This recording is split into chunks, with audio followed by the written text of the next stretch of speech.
Welcome back. Do we have the microphone? Okay. All right. Thank you. Welcome back this afternoon. I know that this audience is scattered around the room. I can see that. But I need you all to come to the front 2 rows, please. If you're not in the front 2 rows, please move. And maybe these ladies here need to move because I'm going to need you to move around a little bit. We don't want to get in the way of the cameras, and we need to be able to move along. Also, before we start the camera, maybe we need to have, everyone has a piece of paper towel, 2 sheets of paper towel. And there's also a handout. If you did not get a handout on the back table, maybe someone could, Arlene, could you make sure everybody has a copy of the handout? Raise your hand if you don't have the handout.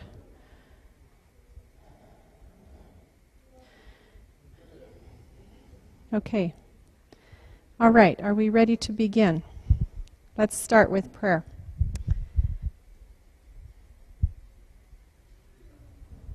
Let's bow our heads.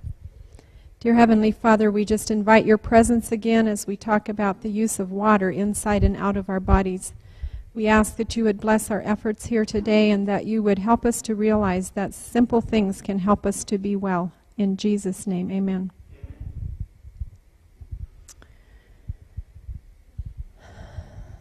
Just reviewing quickly that Paul has told us that our bodies are the temple of the Holy Spirit and we need to treat them in that manner, for we are bought with a price. Therefore, we must glorify God in our body and our spirit both. And we've reviewed this week that our bodies are Christ's purchased possession and we're not at liberty to do with them as we please. Thank you. In obedience to the laws of health is a personal duty. We have to understand the concept that our Creator, no matter what our religious belief is, we were created beings, and He designed our bodies to work in a certain way. And so we need to cooperate with that, and if we're not cooperating, then we're violating those laws, which we call sin. And our question should not be, what is the world's practice? Some of us have developed health problems over the years, and we know what we need to do to keep ourselves in good health. And again, I challenge you to try Daniel's diet, the simple diet of fruits, grains, nuts, and vegetables. Some of you maybe have tried that this week and taken that challenge, and I hope that you're feeling better and thinking better because of that. So tonight, this afternoon, our lecture is about water inside and out.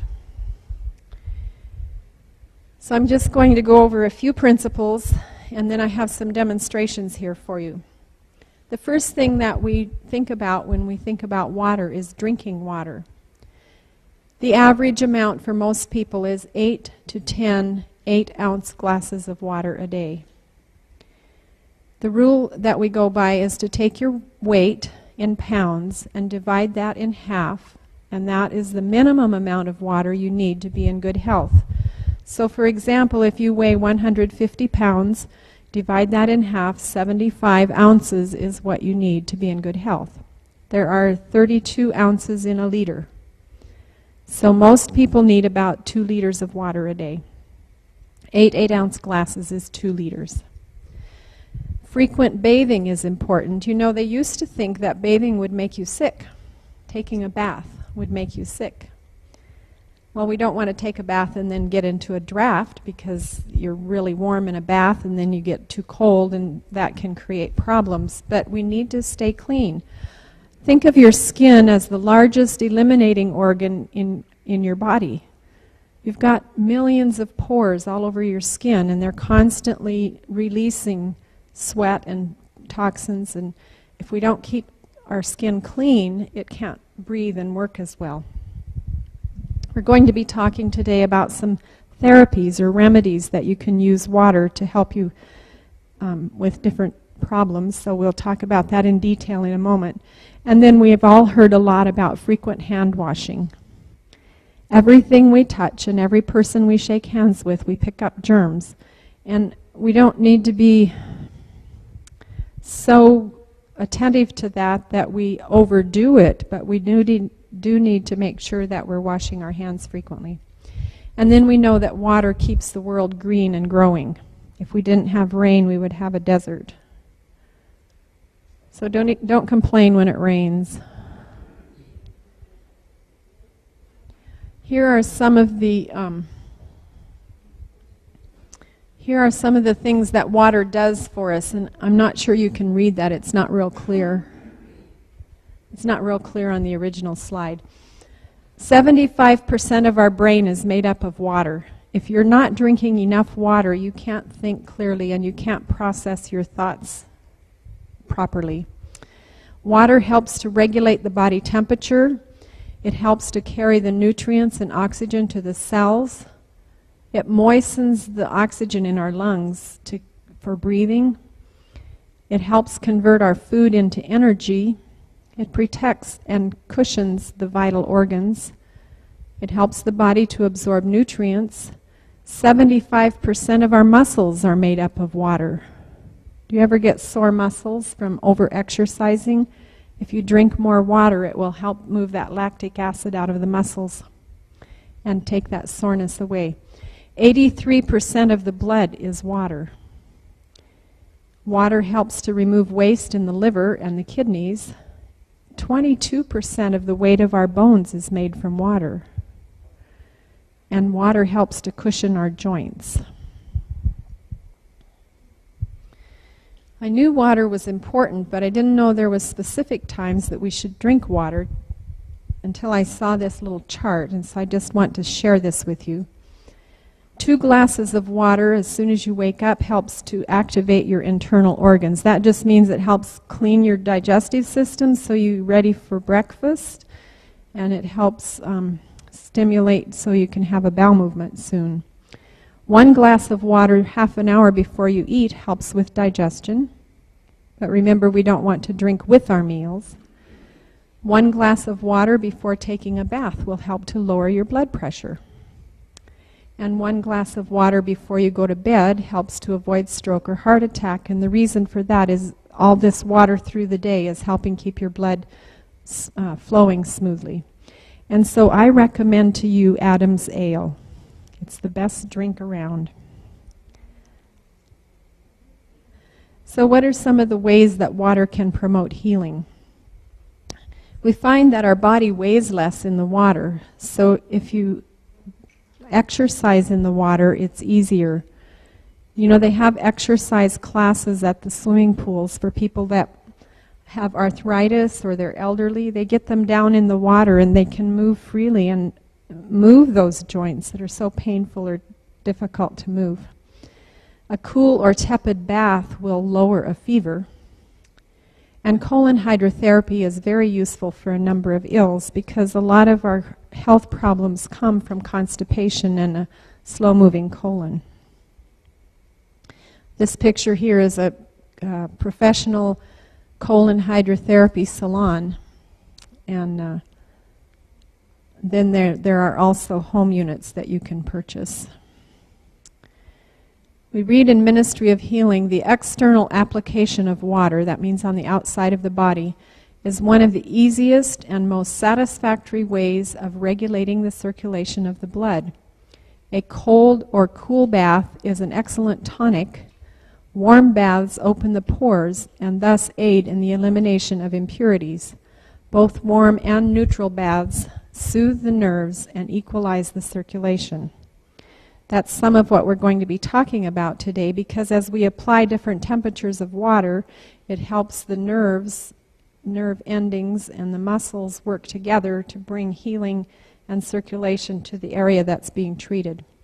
And I find the reason I told you where this is written in Ministry of Healing is because I find it fascinating that God gave that information when it was an era that taking a bath or using water like this was considered harmful by the general population and the medical people. So the first thing we're going to show you today is a hot foot bath. The hot foot bath brings congestion from the, I don't have enough room here, brings congestion from the pelvis or from the head, so it's really good for, just excuse me while I talk and turn pages at the same time here. It's really good for things like pelvic congestion during the menstrual period, or low back pain, or migraine headaches.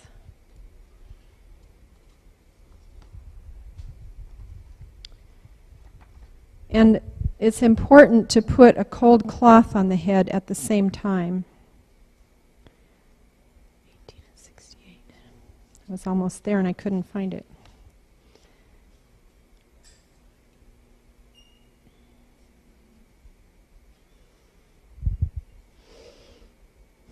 It can also relieve congestion in the eyes, earaches. It's useful also for prostate swelling, sore throats, kidney pain, and a lot of other conditions. It aids in sweating. It also relaxes and reduces fatigue, prevents or shortens a cold, relieves abdominal pain. So you can see, I think, here on this, we just sit in a chair and put the feet in hot water and put a cold cloth on the head. And the reason for the cold cloth is to help keep the flow going out. Your feet have the largest pores in the body, and so it also can be used to draw pain and toxins. If you put a little Epsom salts, a handful of Epsom salts in the foot bath, it will draw those poisons through the feet. You also want to be sure, this doesn't show in this picture, but you want to be sure that the person that you're treating is not chilled, so you might want to put a sheet or a blanket around the shoulders. So that's just a real simple treatment, and again, it's good for cramps or pelvic congestion, prostate or menstrual pain or low back pain, poor circulation in the feet. The one caution that I would give you is that if you're treating a diabetic, make sure the water is comfortable to your hand, because they usually cannot feel the extreme hot or the extreme cold. They have the nerve damage in their feet. A variation of this is alternating hot and cold. So you would use 5 minutes in the hot water, again with a cold cloth to the forehead, and then 30 seconds in the cold water. And you alternate this way 3 to 5 times, hot 3 minutes, cold 30 seconds, and back to the hot. And you probably need some help to bring more hot water. And you do this 2 to 4 times a day. I've seen diabetics do this hot and cold treatment and recover the feeling in their feet, because what happens, the heat dilates the blood vessels and the cold constricts them. So you have a pumping motion action in the feet and the lower legs, and it helps restore the circulation. So I'm going to go to the table here, and I'm going to need somebody to help me. I want everyone to have one of these. Just be careful here. Just a second, Daniel. Would you give everyone, how many people do we have here? 2, 4, 6. I think there's enough for everyone to have one. Everybody needs to work in pairs, so find a partner. But everybody needs to have a cup of ice.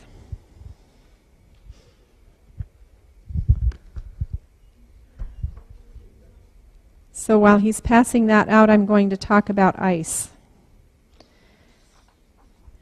I have it marked here.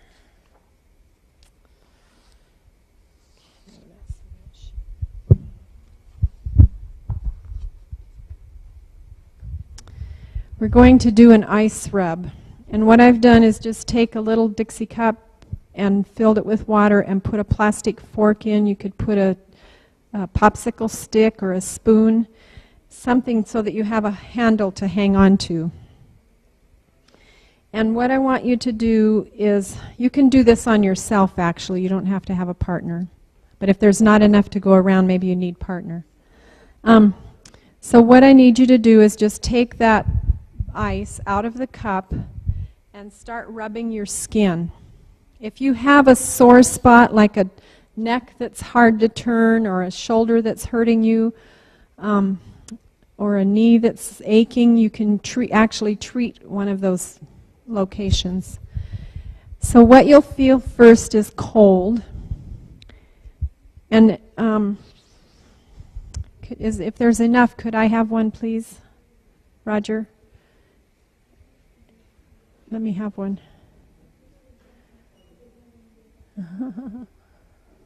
Thank you. You need to treat your shoulder. Oh. Okay. Some of you are just barely rubbing the top of your skin. I want you to take and put a little bit of pressure on it. And it will feel cold at first. That's why you have the paper towel to catch the drips. It will feel cold at first, and then it will feel like pins and needles. It'll hurt, but just stick with it, and then it'll feel heat, and then it'll go numb. And when you reach the point of numbness, you can stop. It'll take about 10 minutes. The first time I learned this, I was sitting next to a friend of mine who'd been in a car accident several years before that. And she had not been able to turn her neck completely, like, full range of motion.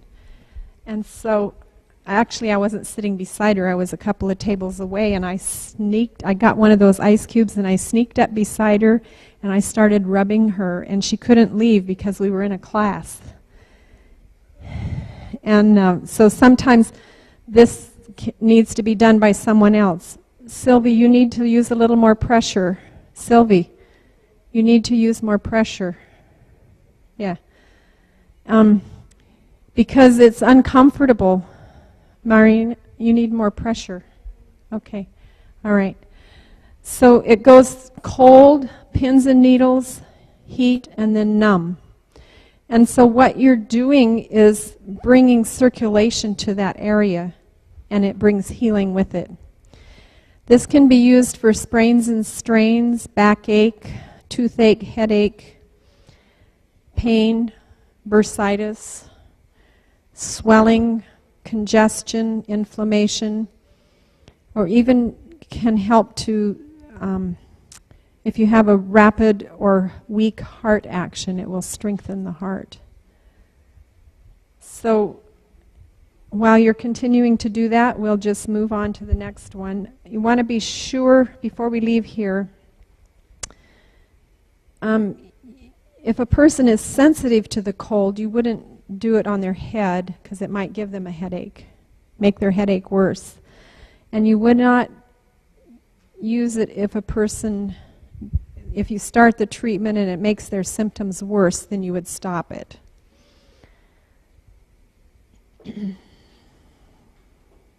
You can also use this treatment for skin conditions that are uncomfortable.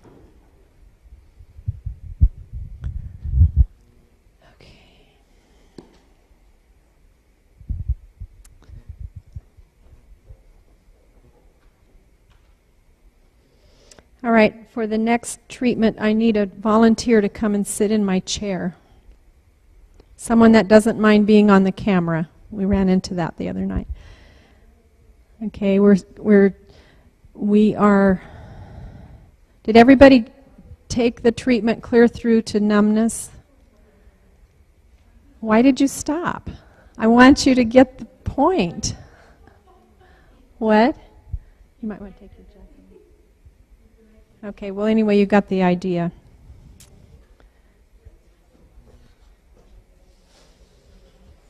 All right, I'm going to show you with Daniel's help how to do a Russian steam bath. The Russian steam bath on the professional level is a cabinet that you get your whole body into except for your head. But you don't have to have that. It can either be like a little room that you just stick your head out of, or sometimes there's cabinets that you sit in and shut the door and just your head is out. But you can do this at home with some very simple things that you have or you can easily obtain. And what I'm going to do, I need to lay my microphone down, but I'm going to make this garbage bag fit over Daniel's head.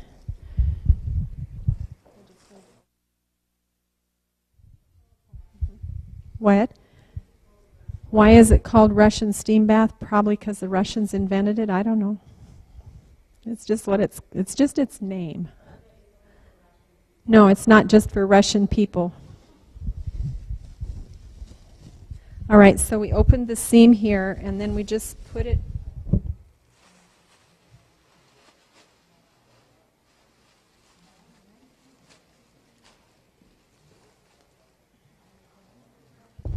The next size bigger is actually better to use.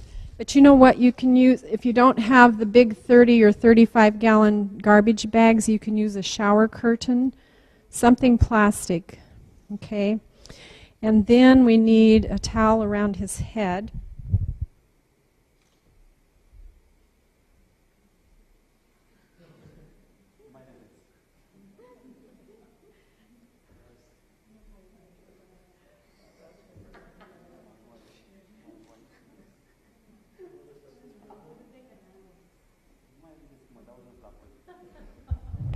And then we need a towel around the neck so the steam doesn't come up.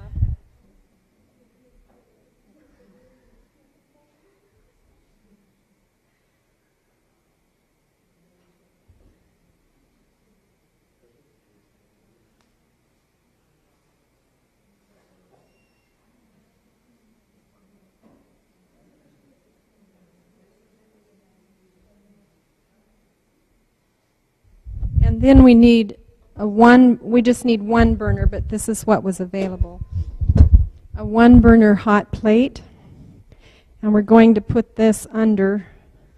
And I want you to get the idea. This plastic needs to come all the way around. This bag is not big enough, but you get the idea. I need the pan, Roger, please. And then you need a pan with some water in it that you're going to bring to a boil. So a caution that I want to give you is if the only chair you have is a metal chair, make sure you put a blanket on that. Otherwise, he'll get a burn bottom. And then you want the feet in hot water without the shoes. We won't make him take his shoes off. And then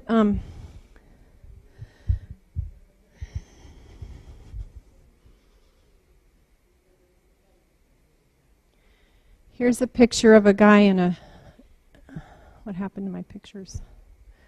I have a picture here of a man that's in a Russian steam bath. Yeah, that's a more professional, commercial unit than what we're doing here.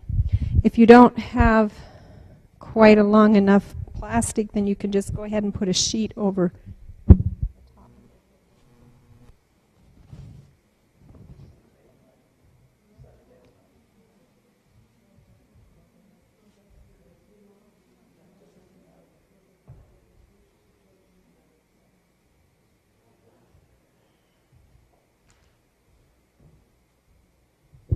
So the idea is that the hot water is steaming on the plate, the burner underneath the chair, and the plastic is creating a tent for the steam to come up through. Okay. Now, are you okay there for a minute? All right. The reason we would use this is to increase the fever, to boost the immune system. I have a story. I have a cabinet, a steam cabinet at home. It does the same thing here. And I had a lady one time when we had our healthcare lifestyle center with cancer. And part of the treatment we were doing was the steam bath, because you have to sweat and get those, we're detoxifying, and you have to get those poisons out. And she told me that she never had sweat in her life. She was in her middle 60s. Well, one of the things I learned doing medical missionary work is that every treatment we need to ask the Heavenly Physician to bless our efforts and create the healing. And so I prayed with her before I put her in the steam cabinet, and you know what? She sweat. It was so exciting to me because she said she never sweat. She didn't know what it was to sweat. So because it induces profuse sweating, it's important when you're giving this treatment, it's important to make sure that the person gets water or an herbal tea while they're taking the treatment. And you want to make sure you check the pulse. Does everyone know how to check the pulse in the neck here? One time I wasn't feeling well. I had some pain or something. I don't remember now what it was. And a friend of mine was giving me this treatment in the steam cabinet, and I fainted. And we were in the room where I keep the freezer, so she grabbed something out of the freezer to put cold on my head and revive me. But it didn't hurt me because I was in the cabinet. I didn't fall or anything. But you have to be careful because that can happen, and it's kind of scary. It helps you to fight cold or influenza. When you first begin to feel sick is when you need to do the steam bath or a hot bath. It's useful for rheumatoid arthritis, and you can also use this treatment if you're preparing someone to take a cold treatment. This is a heating treatment. Some of the reasons, I'm sorry.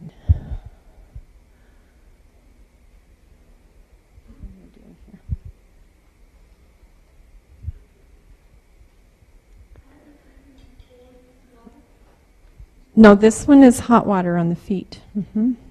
I need this one. We got okay. Some of the reasons we would not give this treatment, if we have an illness that we're running a high temperature, you would not give this treatment. You would not give it to someone who has convulsions or epilepsy. You would not give this treatment to someone who has heart disease, or if they've had a recent heart attack, or if they have congestive heart failure, because the heat makes the heart work too hard for those people. You would not use it for any contagious skin conditions. That would be like leprosy or ringworm or I don't know what else. Something that's contagious. Probably the heat would make it itch worse or break out more. Psoriasis is not contagious. It should be helpful for that. Actually, since you asked the question, we'll just interject right here. Psoriasis responds really well to colon cleansing. Because when the colon is congested or constipated, the skin has to take up the burden that the colon is not able to take care of, and so the impurities come out through the skin. Other conditions that are weakening, debilitating or weakening, you would not use this treatment. So thank you for being such a good model. Are you sleeping? They want to know.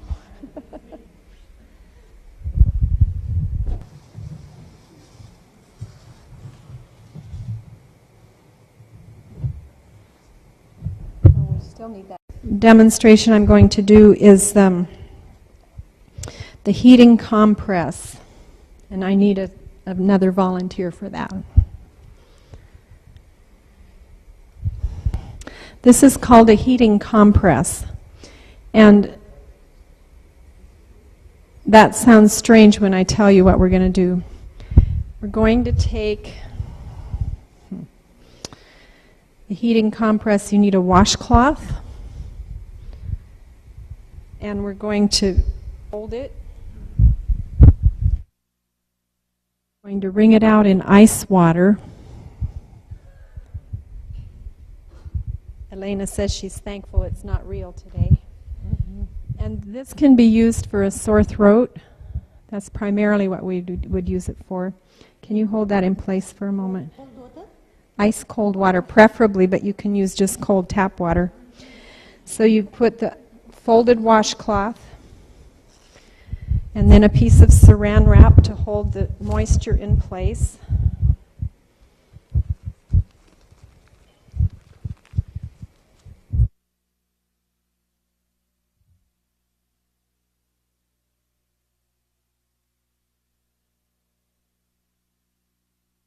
And pin it in place, thank you.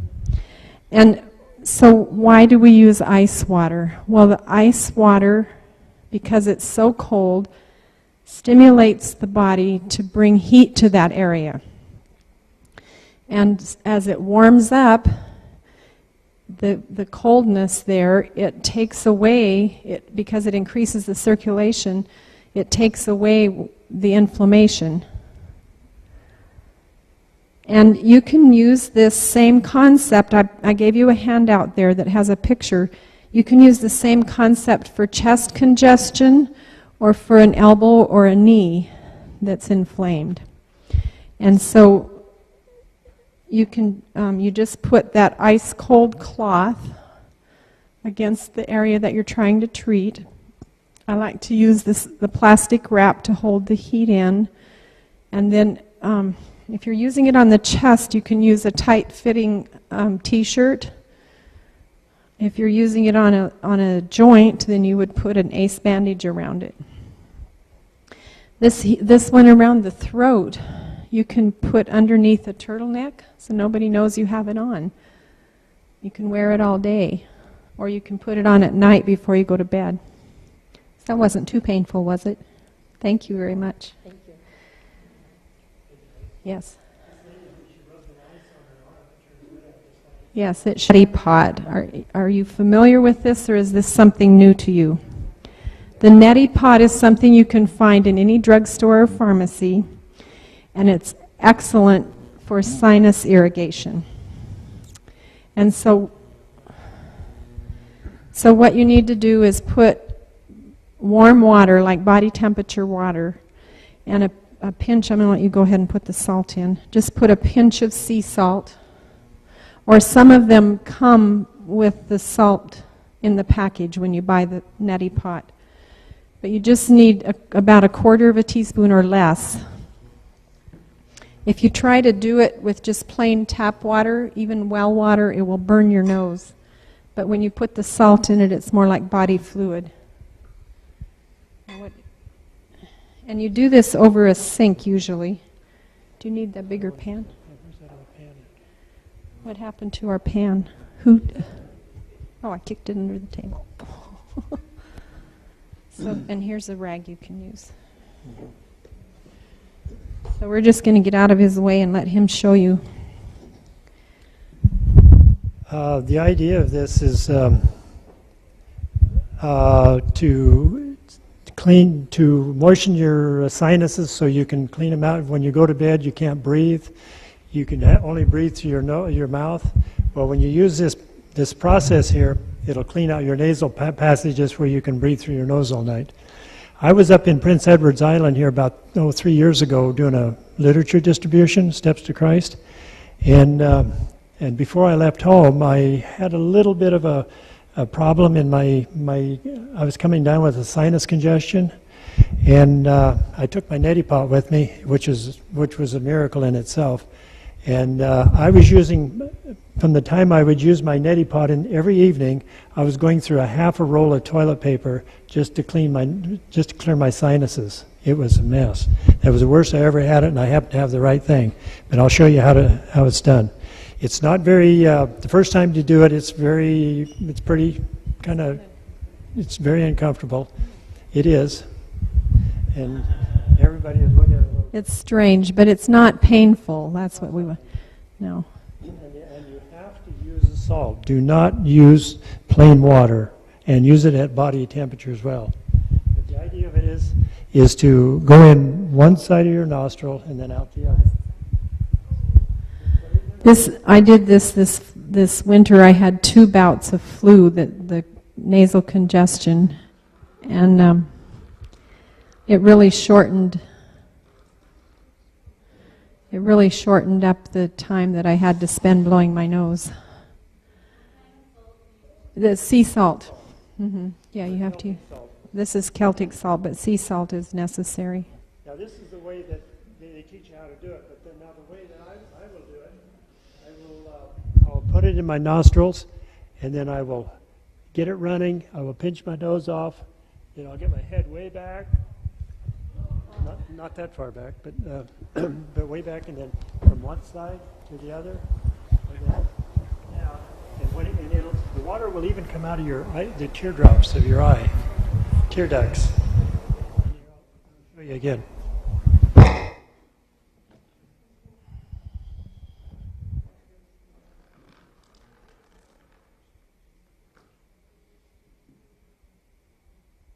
It'll run down the back of your throat too. Because your sinuses are under your eyes and up here, and he doesn't have any congestion today, so it's running quite freely. Oh, she's saying the best would be to go in the seashore and get in the water. But that's not readily available. Yeah. She said when she was a child they went to the ocean and they got the seawater up in their nose, and that works too. It's the very same thing, but these are inexpensive. I think they're like $15 or $16 here in Canada, and it's a good tool to keep in your medicine chest for sinus headache, sinus congestion. You have the drippy nose and the cold. Thank you, Roger. He's brave to do that, isn't he? In front of an audience. Okay. Now what did I do with my notes? I want to talk just a moment about a sinus pack, since we just did that. So I need another person up here. Sure. Have you hold the mic for just a moment for me? I need two hands. For the sinus pack, sometimes we have sinus congestion and it hurts. So this treatment will help to relieve the pain and congestion. So you take your washcloth and you fold it into thirds. And then you take this and fold it this way. The ends down over the middle.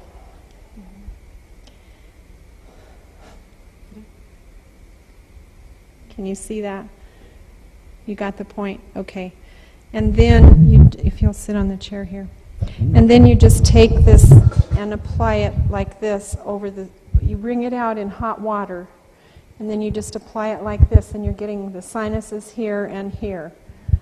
And then you would lie down for this treatment, and you just leave it on for about an hour, half an hour, so that the heat penetrates in there and reduces the inflammation. Thank you, Tatiana.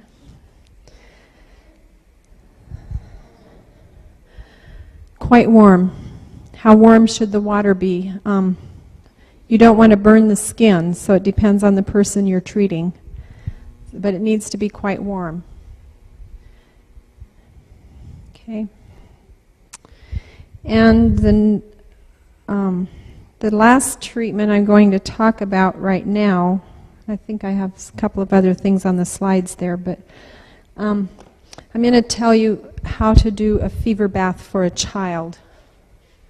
You want to, up to age 3, if a child is running a fever, you would just put them in a cool bath and put the water over their body, keep it moving over their body, and that will calm them down and help to reduce the temperature.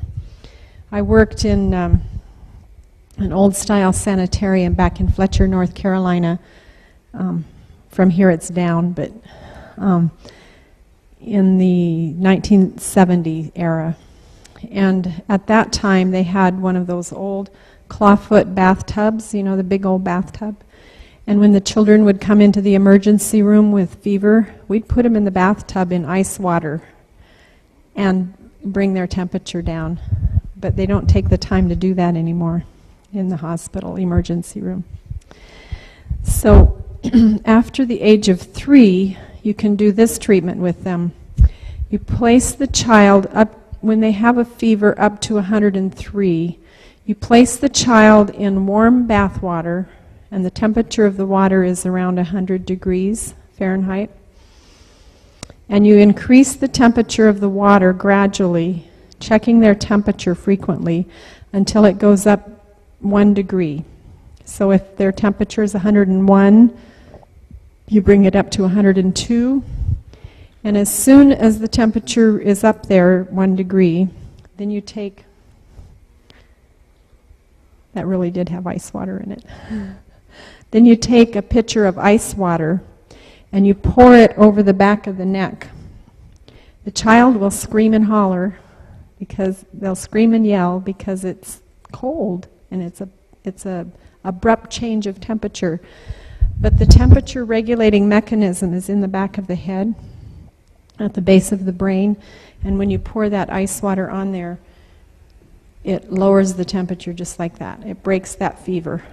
And then they start laughing because they feel so much better.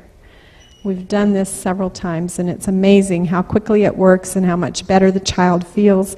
And you feel like you're doing something to help this poor child that feels so bad. So that's something simple that you can do. There's another treatment called a fever bath, and I'm not going to go into detail about it because it's a little bit complicated. But for an adult, you can put them in hot water and put ice cloth on their head and actually raise the temperature of the body, artificially giving them a fever, which helps to fight cancer, it helps to fight infection, it increases the white blood cells in the body. So if any of you need to know how to do that, I've got it where you can copy it here in this book, the detailed instructions. And it works quite well. That's my next one. Would you like to come? Be my volunteer. We're going to talk about a cold sheet wrap.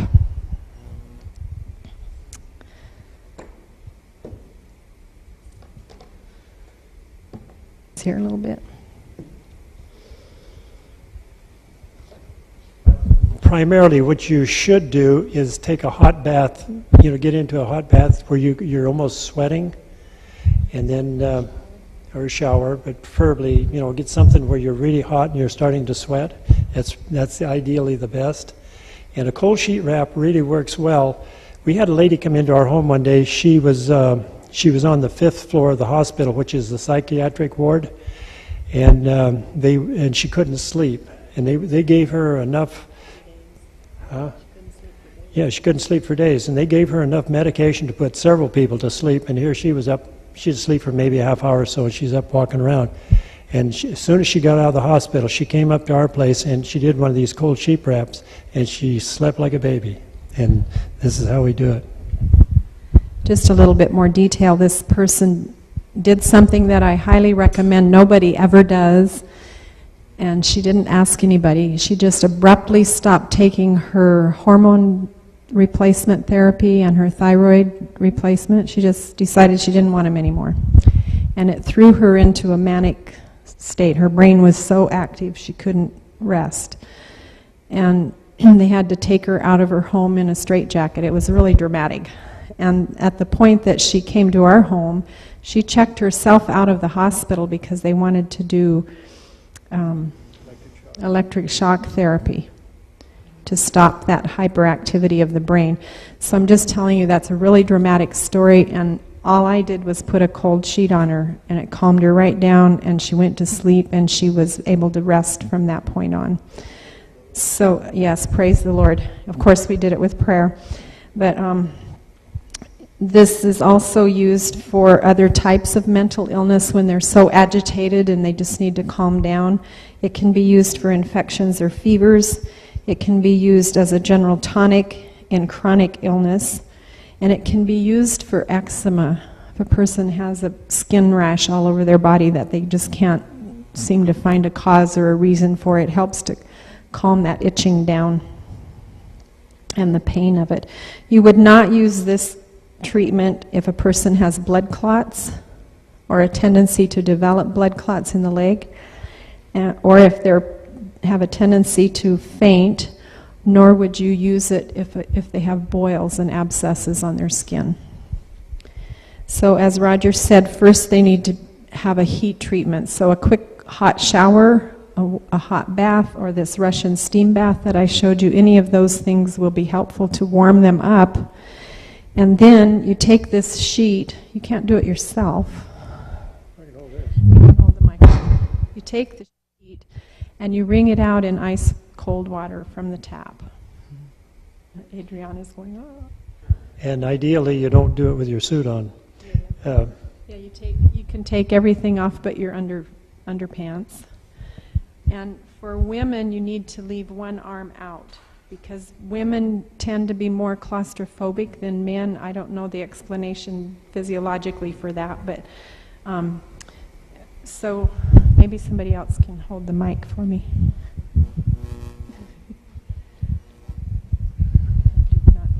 Okay, so we just have wrung this sheet out with cold water, and we're just going to wrap it around him. He doesn't have any clothes on. All the way around. And pin it several places down, and then just have him lie down, thank you, in the bed with a wool blanket preferably over him. And as the body warms up that coldness, it calms the nerves down. And that's why it worked so well for our friend. So it's pretty simple, that's all there is. They need to stay in it for at least an hour. Or if they go to, or as long as they're sleeping. No? The question is, do you change the sheet? No. Again, the process is that, remember they were warm to start with, and the sheet is very cold. And they're not going to like it. There will be objections. But if you're giving, it's too warm, thank you. He's already warmed up. If you are giving treatments, you need to be in charge, tenderly and carefully, but you have to help that person press through, because some of these things are uncomfortable to start with, but the end result is good. And you have to know that and comfort them through the process. So again, the body's warm to start with, and then you put this really cold sheet on and lay them down in the bed. I like to put either an opened garbage bag or some kind of a plastic on the bed, and then a flannel sheet over that for them to lie on, because as they warm up, they will sweat. So that's a secondary benefit of this treatment. Now, if you want to help a person that's agitated and they absolutely refuse this, or they're not able to get into the wet sheet, you can take a pair of white cotton socks and wring them out in, socks. This is a sock. Take a white cotton sock and wring it out in cold water, put them on their feet, and then put a wool sock over the wet sock and just leave it on all night, and that will calm them down in the same way.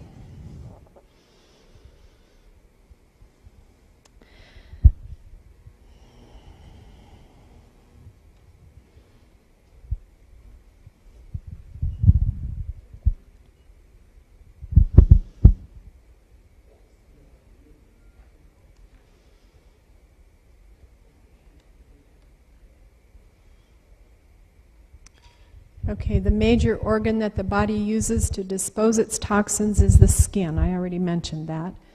There are many ways of detoxifying. One of the more natural and most effective is the steam bath. And they're referring to an herbal steam bath here. So you could put some herbs in the pan on the burner under the chair. So during the procedure, the skin capillaries open, the heat is dilating them, and a maximum amount of healing extracts and oxygen is absorbed. So all of the body organs get extra oxygen, and the space in between the cells is detoxified. The whole body gets purifying and detoxifying treatment. And it not only makes you feel better physically, but it boosts your spirit. You feel happy and fresh, and the immune system is also strengthened. Any of these treatments that I've shown you, I told you to lie the person in bed for an hour with the wet sheet wrap. The Russian steam bath, after they come out from under the steam, they need to lie down for an hour. If you take a fever bath, you need to lie down for an hour. I'm talking the artificial fever bath.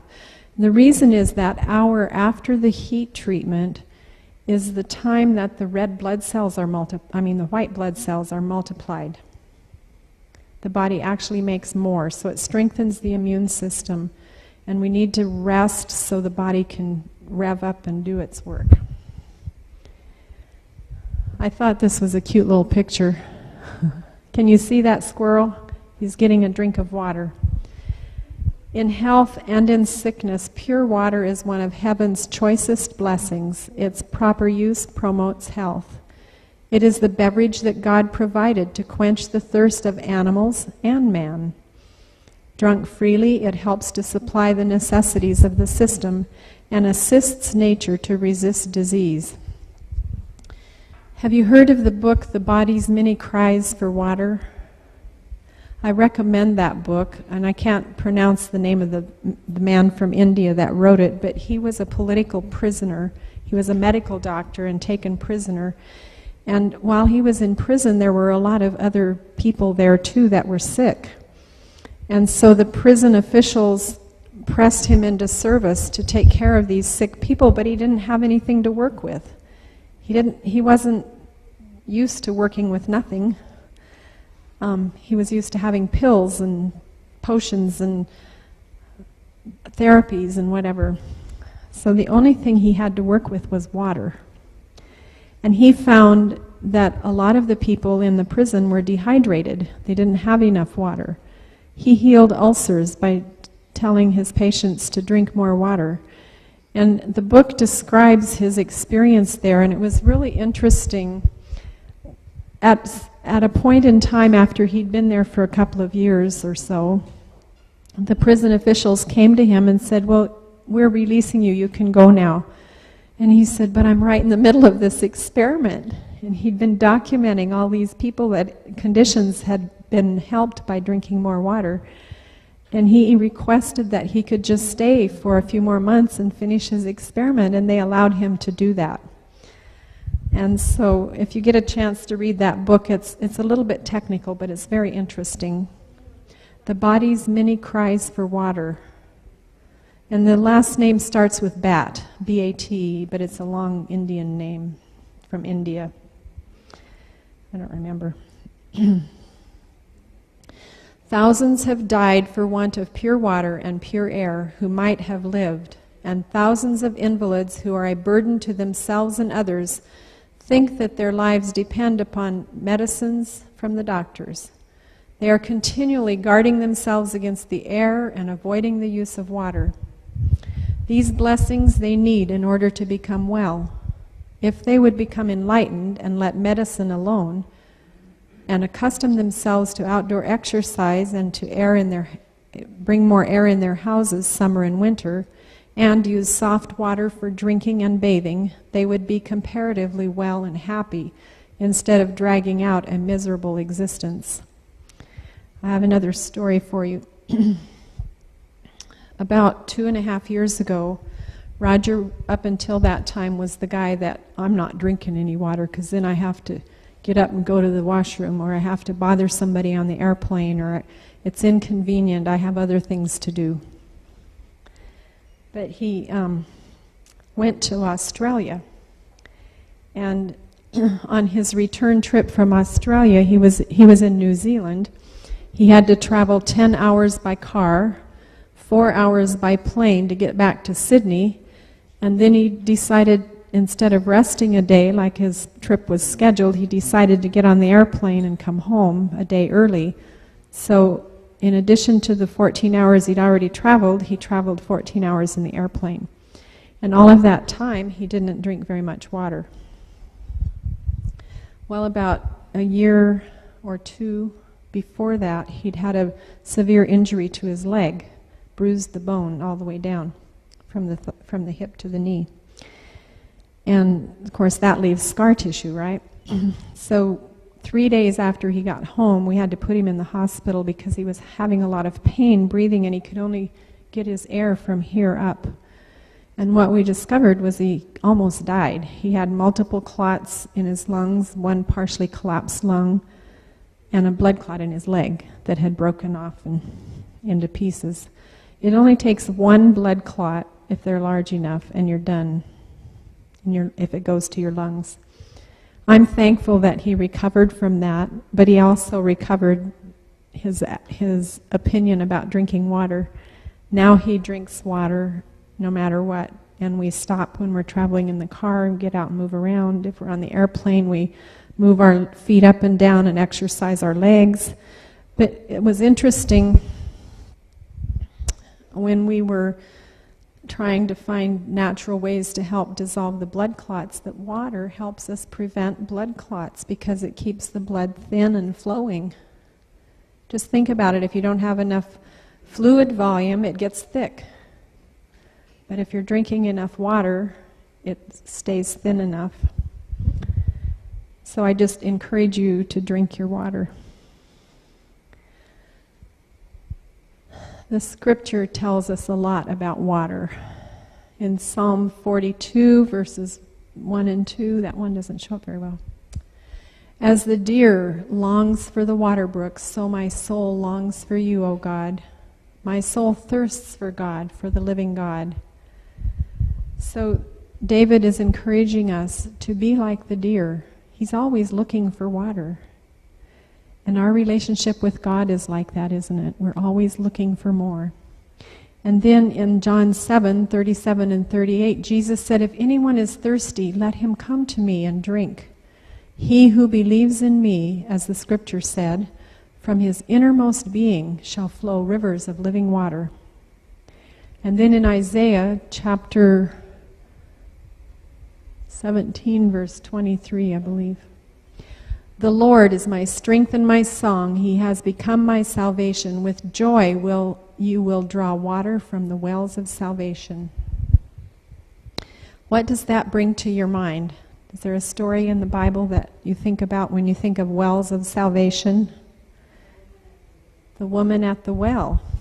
That's what I thought of.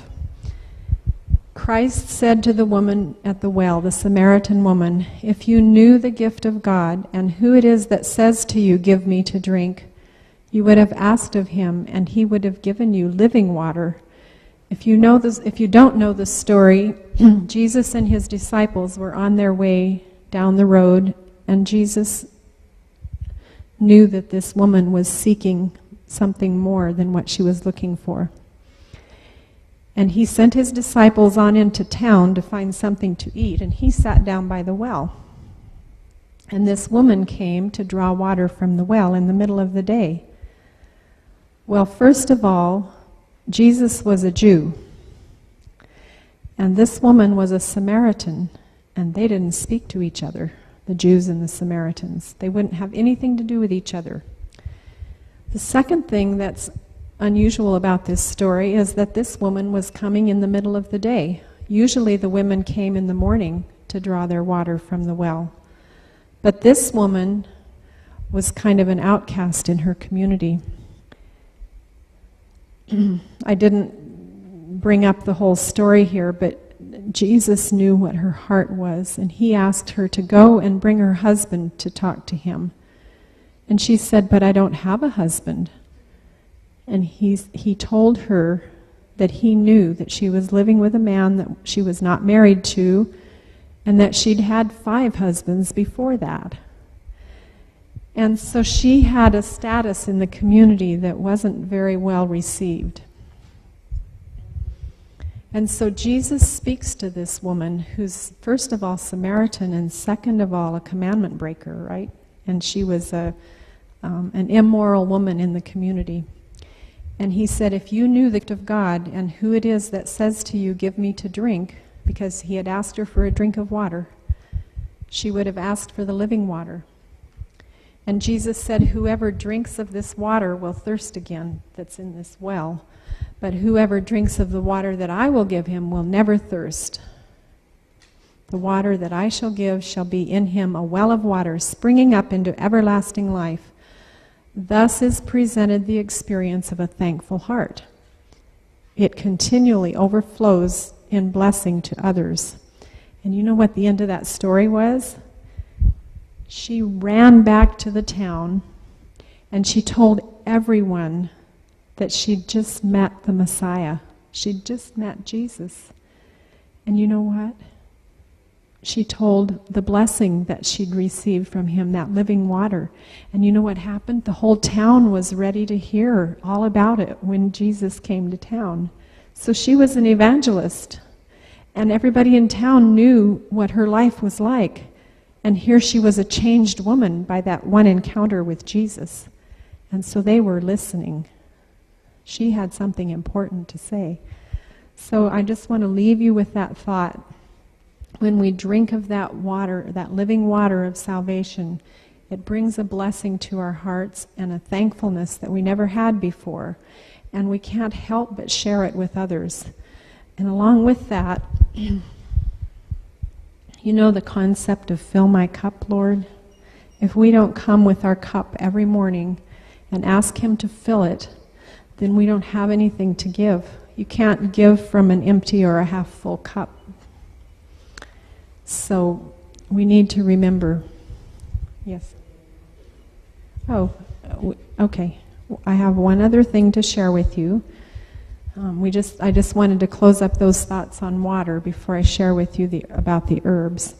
I have two plants here. Sorry. I have two plants here that are very common. We just went outside here, Roger did, in the yard to find comfrey. This is an early spring leaf of comfrey. It actually, in the summertime, the leaves get about this big. And in the summertime, it'll grow up about like this, and it has a bluebell type of a flower. And you can feel this afterwards, but comfrey has a rough fuzziness on its leaf. And you see the pointed tip. Comfrey is very healing for bruises and bone injuries. You can actually take it internally. It's not recommended in any of the books, but I was taught this by a medical missionary, and it seems to work well. That you would just use a small leaf like this and wash it well, and then tear it into smaller pieces and put it in the blender with 2 to 4 cups of pineapple juice and a couple of stalks of celery, and whiz that up and then drink it. Internally, comfrey can be used as it helps to detoxify. So, one day Roger was working at the mill, and he's a pipe fitter, so he was working around heavy pipes, and a pipe came down on his arm, a big heavy pipe. And it bruised his arm, it bruised the nerves, and his arm was, he took the rest of the day off because it was so painful he couldn't use his arm. And he thought he had broken it. And so when he got home, it was black and blue, and it was very painful, and it was swelling. And so I went out to the yard and I got some comfrey, 3 leaves, and I bruised it with a mug, something that'll bruise it, and wrapped his arm with the comfrey leaves and the plastic wrap, and then I put an ace bandage around it, and we left it on overnight, and the next day you couldn't tell there was an injury. And I'm telling you that it was injured in such a manner that if we'd not done anything, it would have taken 6 weeks to heal. It wasn't broken, but it was bruised badly. So that's one thing that we know it helps. We've used it other times for other bruises and injuries, and it really helps. Sprains. Yeah, it's something that God gives us. It's a weed that grows out in your yard. And you know what dandelions are, right? Okay. The dandelion is one of the best herbs for liver. And you can use the leaves You can use the root and you can use the stems and flowers. No, with the flower. Now what I do every year, every summer, what I'll do, or every spring rather, I'll go out and I'll pick this and I eat it. It's very bitter, but you get used to it. And it's that white milky stuff. It's the best thing for your kidneys and your liver. If you got liver problems, and it'll prevent it. And if you do have it, it will help it. You can make a nice salad with the dandelion greens. You just cut them thinly and put a little salt and lemon juice on it. Or mix it in with your other greens, and people don't even know it's in there. And another thing, the dandelion, the whole plant you can use, and the reason I bring this up is because it's everywhere. And God put it in it right in front of us. We don't plant it, but it grows there anyway. And you use the stem, you can chew the stem, you can use the leaves for salad, and also you can dig the roots up and dry them, or cut them up real good and then dry them, and then you can make a coffee out of it. And that'll help your liver and the kidneys the same way. Dandelion root. Can you use the yellow flowers? You could put them in a salad probably. The root you can cut in pieces and dry it and then make like a coffee, a tea out of them. And it's, I'm sorry.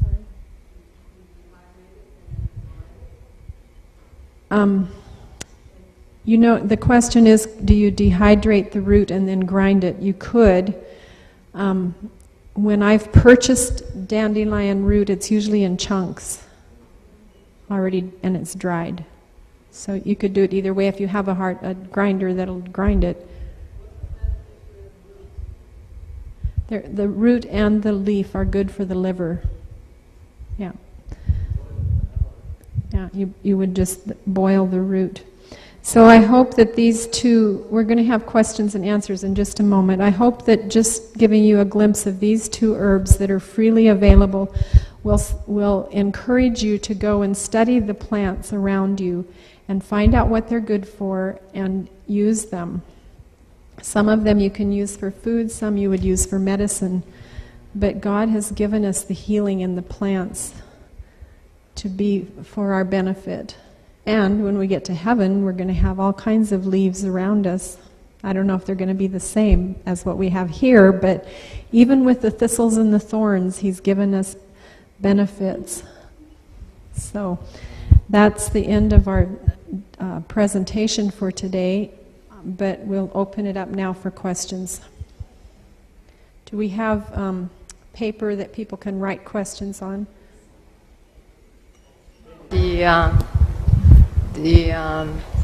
That spouting, you can use a syringe, and then you put some salt in the You can use a syringe, like a basting syringe with the salt water, and do the same thing as the Neti Pot. And except the only difference is with the syringe, you're tempted to squeeze it, and you don't want to force water up into your sinuses. Well, because if you have an infection, it will force the infection further back. The advantage of the Neti Pot is it's just gradual in its gravity. It just flows up in there and around and comes back out. Yeah, but the syringe we use is a small one. Okay. And also the other thing is that comfrey leaf, you can put it in your salad and eat it. Comfrey leaf can be used in a salad. Because Dr. Agatha Thresh has recommended that. Yes, thank you. Just remember, if you're going to use a syringe, use gentle pressure, don't push it in, because you'll push the mucus and the infection back up into your sinuses. All right, let's see what we have here. Can water be replaced by tea or juice? The answer to that is teas, yes. Herbal teas can take the place of water when you're figuring out how much liquids you need in the day, but not juice, because yes, juice is a liquid, but it requires calories. Let me rephrase that. It contains calories, so it requires digestion. And you remember we talked about not eating between meals. Juice is in the category of eating something between meals. So And the other thing is with juice, for example, it takes about 5 or 6 oranges to make a glass of orange juice. It's better to get the whole fruit, and you're not going to eat that much, than to drink the juice, because it's more concentrated. Are hot baths okay for insomniac? A hot bath will keep you awake, because your body temperature has to come down. The hot bath will raise your body temperature, and the body temperature has to come down before your brain will relax and go to sleep. If you want to take a bath to help you go to sleep, it should be a tepid, cool bath. Tepid means lukewarm, just a little bit warmer than lukewarm, but not hot. Can we use charcoal in the water to drink? Yes, but not all the time. Charcoal doesn't have calories. And charcoal is a very good adsorbent, so it will take away pain and inflammation. It will take away toxins and chemicals.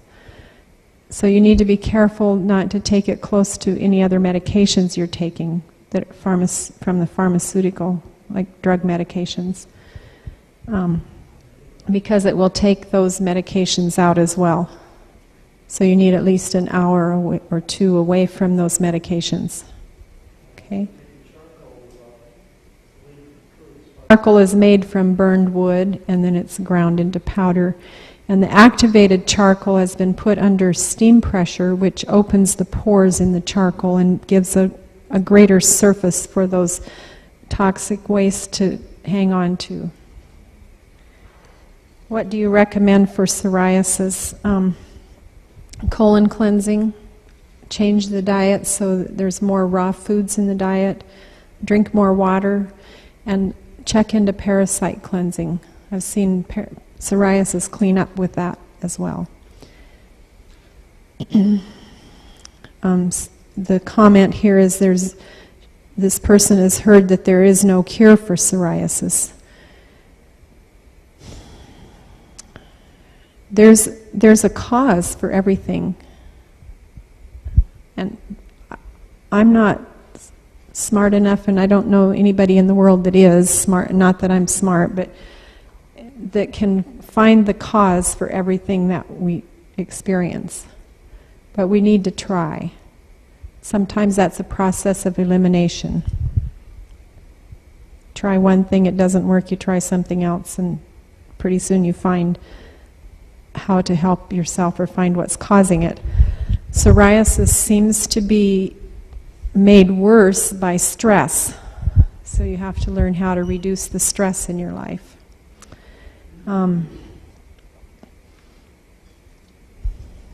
So just to sum it up, clean the colon, detoxify, parasite cleanse, and reduce stress. We do not have to mix fruits with vegetables. What about a smoothie? I'm not sure what the question is. I don't put vegetables and fruits together even in a smoothie. Or I choose to follow that principle even in juicing. Some people that are teaching about juicing will tell you to put an apple in with your carrot juice to make it sweeter. And it might be okay, but because they're juices, but you still have the concept of fruits and vegetables. So I choose to err on the side of caution. Made with fruit, frozen fruit. At home we like to freeze the bananas and other fruits, and then we put a banana, some raspberries and blackberries maybe, and a little soy milk or almond milk in the blender, and then it's like a milkshake or like ice cream, depending on how much milk you use. Or you could use a piece of tofu and water, then you've got your soy milk. And we make a meal out of that. We have a smoothie and popcorn, or maybe just a smoothie and some crackers, or maybe just a smoothie by itself. And then if I have any left over, it goes nicely on cooked cereal the next morning.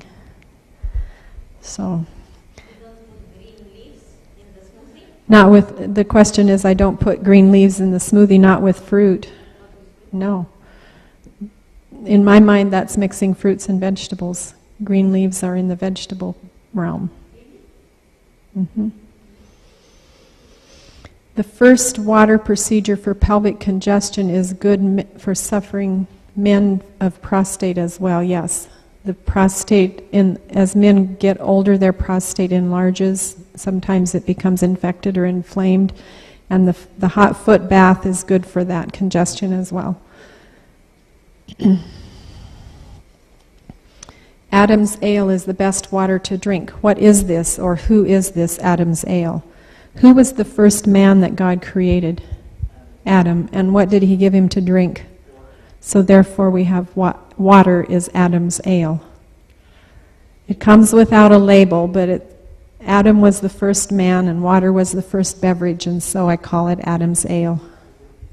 Ale is a word that's not used very much anymore. It's an old word for beer or drink.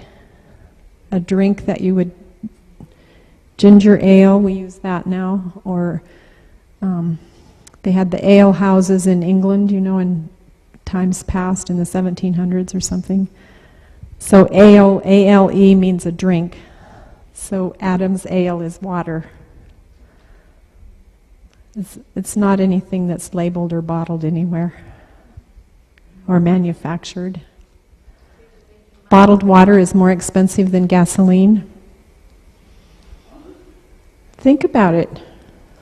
The price you pay for bottled water is more expensive than what you pay for gas. And we complain about the gas, but we buy bottled water all the time. Okay, are there any other questions? Roger, we need to put it on the camera. You mentioned about drinking 1 glass of water before you go to bed. Like, how many hours before you go to bed? Or else you're going to pee all the time. Yeah, it's a good question. The slide that told you about drinking water before you go to bed to help prevent a heart attack, I recommend a couple of hours before you go to bed, at least, because you have to keep it balanced. You don't want to be up all night to the washroom, so use your reason. Yes, ma'am. The water machine. Yeah. Yes. What do you think of that? The question is, what about the expensive water machines that you can buy? Amazing Discoveries is advertising one, and that machine costs about $4,000. So I think it's expensive. The machines that are on the market today range in price from around $1,500 to $4,000. There's probably some that are more expensive. And what those machines do is filter everything out of the water. It's not distilled, but it's filtered. And they also balance the pH, and you can change from acid water to alkaline water. And some people, while they're cleansing, need to have more alkaline water. It needs to be more alkaline than neutral. And some conditions you would use more acid water. And so it depends on what you're using it for, whether you would need it. I'm not sure the average person needs to spend that kind of money, but you do need to find a good source of pure water. Unless you have the extra money and you want to spend it. I'm not saying you shouldn't, but I don't.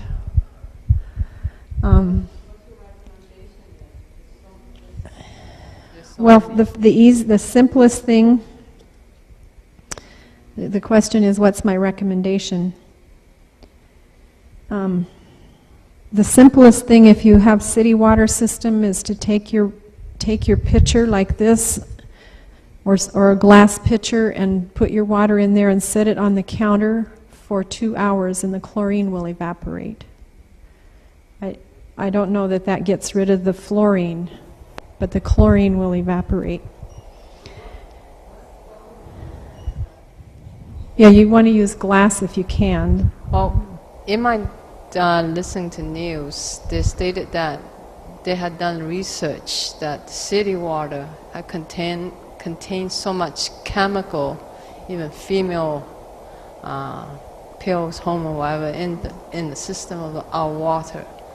There is a distiller, there's osmosis, there's a lot of different... So the next thing is the Brita pitcher. Yeah. I'm not advertising the brand, but something like that that will filter out most of the chemicals. It goes through a charcoal filter. And then from there you can go up to a distiller. A steam distilled water is good for you. However, you need to make sure you're getting the minerals. If you're getting a variety of fruits, grains, nuts, and vegetables, organic or freshly grown, do the best you can to get your minerals, or take some kind of a multi-mineral supplement, because the distilled water takes all the minerals out of the water, but it's pure water. And it's really good if you're detoxifying, because it's so pure and empty of anything but oxygen and hydrogen that it collects the minerals and the toxic waste that you don't need in your body and carries it on out. Some advocate that we shouldn't use distilled water on a long-term basis for that reason. So that's why I'm saying if you're using it long-term, then make sure you're getting your mineral balance. And also, let's see, then you have the reverse osmosis, and there's a variety of machines out there. If you think you would like to use a machine to make pure water for your home, do some research and make sure you're getting the best for the money that you're spending, that you're not just buying because of advertising, and that it's proven on the market. I think the one that Amazing Discoveries is advertising is a good machine. I just don't have the money to spend on that. I've done some research on it, and I'm just telling you that it depends on what your needs are and what your family's needs are, how easy it is. The other thing is you can buy bottled water. Some of it's just from the city water system, so I don't know that it's that much better, except that it's been put through osmosis and filters. So I guess that's a long answer to just say do some research and find what's best for you and for your family that fits your budget. Is that too vague of an answer? Good. Of dandelion has to be boiled for 1 hour in order to make the tea. Well, I don't know where this question came from. But what I can tell you is the hard part of the plant, like the root or the bark, you put that in the water and bring it to a boil, and it should be boiled 15 to 20 minutes across the board, whether it's a root or a bark, the hard part of the plant. If you're using the soft part of the plant, like the leaves or the flowers, then you bring the water to the boil first, then put the soft flowers or leaves in it, and turn it down and let it simmer for 15 to 20 minutes. So an hour seems like a long time. Okay. I noticed that you made a statement to the people about vegetable and fruit. Did you explain to them why they should not mix it? In last week, at this time, we had a whole lecture on combining fruits and vegetables, and then another class we talked about it. But maybe I should repeat that when we use fruits and vegetables together, the fruits digest more quickly, and they take a different kind of enzyme than the vegetables. And when we are eating the whole food and we put fruits and vegetables together, because the fruits digest more quickly, they have to wait until the vegetables come to the same point of digestion before the stomach will release it. And because fruits naturally have a high sugar content, they will ferment, which causes gas and bloating and inflammation and problems. So the enzyme of digestion is an issue, and the counsel that we have in the Spirit of Prophecy is that we're not to mix the fruits and vegetables. And so I choose to reason from that principle when I apply that to to juices and smoothies. So here, and I'm humbled. I'm so blessed. Every one of you is precious, and don't forget it. And you're valuable. Thank you for inviting us.